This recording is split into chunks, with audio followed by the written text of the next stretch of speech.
Hi, Black Cat Recapped here. Today, I'm going to explain a biography drama movie named One Life.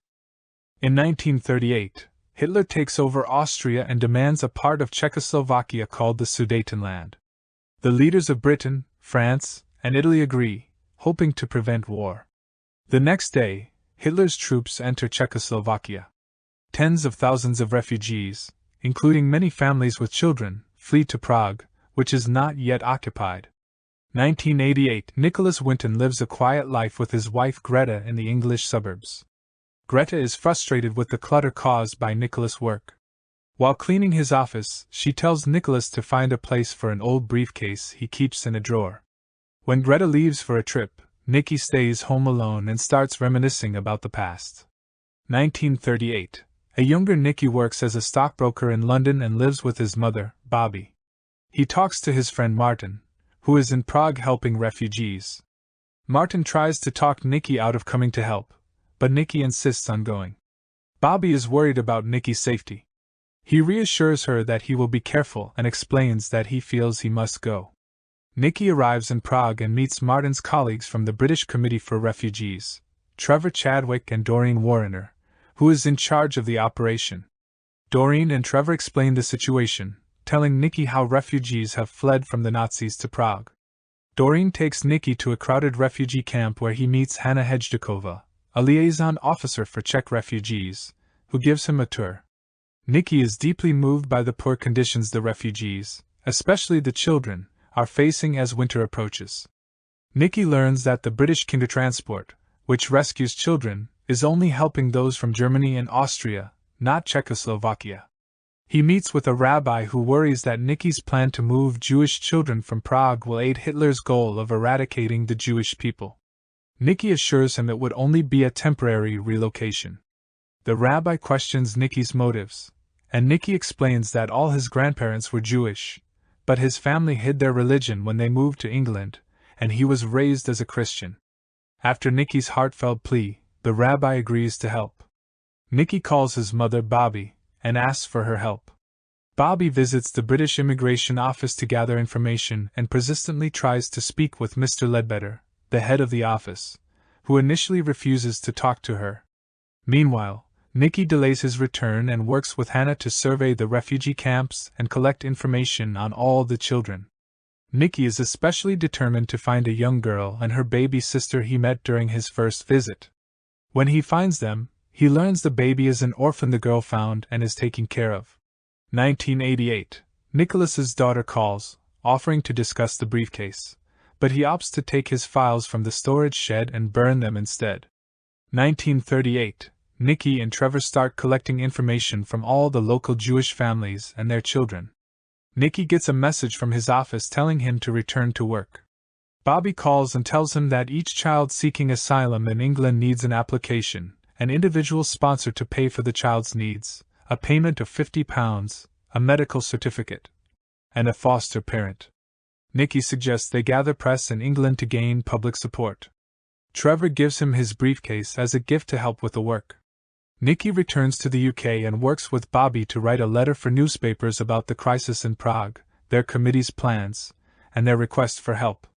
Nicky and Bobby have a meeting with Mr. Ledbetter, urging him to expedite the process because they aim to bring the initial 20 children to Liverpool within 2 weeks, given the looming threat of a Nazi invasion. Bobby establishes an emotional bond with Ledbetter, who agrees to assist as long as all paperwork is in order. With Martin's help, they ensure everything necessary for the first group is secured. Meanwhile, Trevor updates Nicky on the deteriorating situation in Prague, with some refugees vanishing from the camps. Despite the challenges, Trevor successfully transports the initial 20 children to England, where they are allocated to their foster families.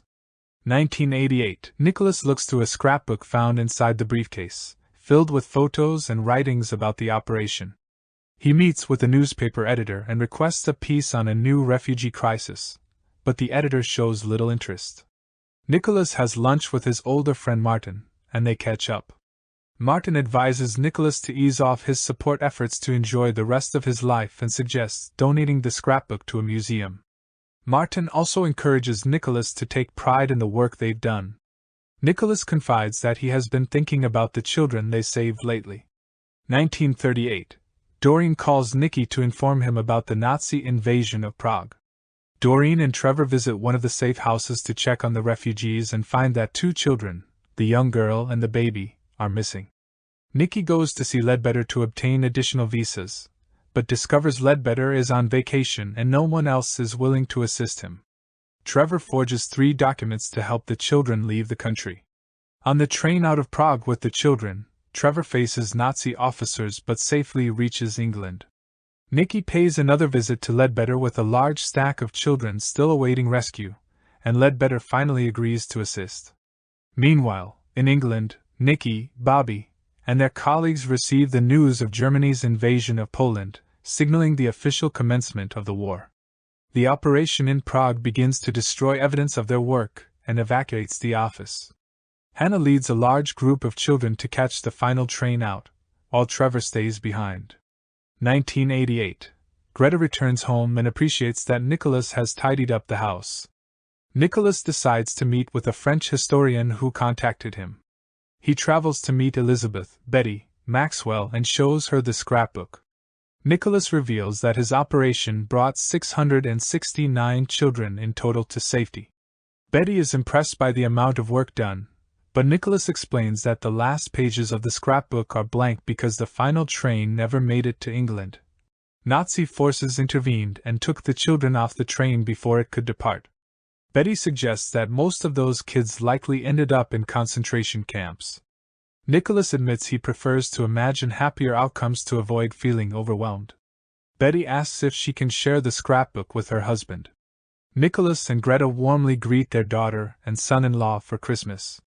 Nicholas receives a letter from the Sunday Mirror newspaper expressing interest in publishing an article about the child evacuation and partnering with the BBC television show, That's Life, for a piece on it. Nicholas visits the set of the show, as they want his presence to ensure accuracy. Seated in the front row of the audience, the show taping begins. Esther Ranzen, the host, shares Nicholas' story, stunning him by revealing that Vera, one of the children he rescued, is now an adult and sitting next to him. Nicholas and Vera embrace, bringing tears to his eyes. After the show, Vera shares her life story with Nicholas. Back at home, Nicky becomes overwhelmed with emotion, and Greta consoles him. A week later, Greta receives a call from a producer at That's Life, who informs her that 2 additional people rescued by Nicholas wish to meet him. Nicholas agrees to return to the show with Greta. During the taping, Esther once again surprises Nicholas by announcing that the entire audience comprises the now adult children he helped rescue. The audience erupts in applause for Nicholas.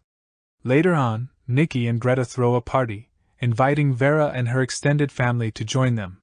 Following the show's broadcast, additional children who had been rescued by Nicky reached out to him, and he maintained a close relationship with them until his passing at the remarkable age of 106. Eventually, Nicholas decided to donate the scrapbook to the Holocaust Museum in Israel. In recognition of his incredible humanitarian efforts, he was knighted by Queen Elizabeth II.